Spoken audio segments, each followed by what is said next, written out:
Μαζί και πάλι φίλοι μου σε ένα ακόμα βίντεο, μια εύκολη όπως πάντα συνταγή, αυτό το υπέροχο αρωματικό κέικ τυριού. Πάμε να το φτιάξουμε.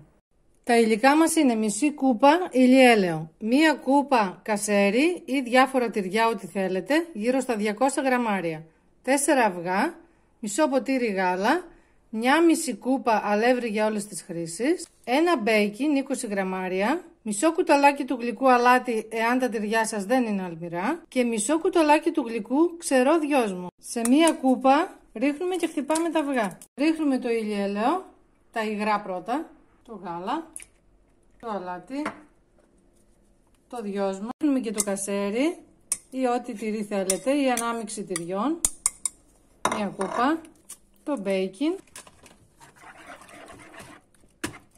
Πάρα πολύ εύκολο και γρήγορο για πρωινό, για απογευματινό, για κολατσιό και σιγά σιγά το αλεύρι.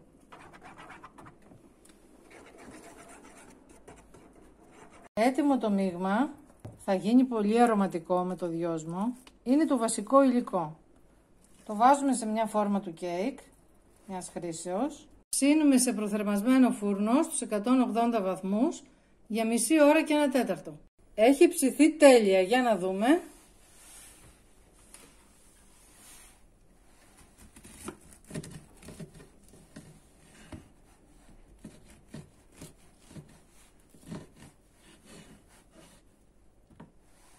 Όπως βλέπετε είναι τέλειο.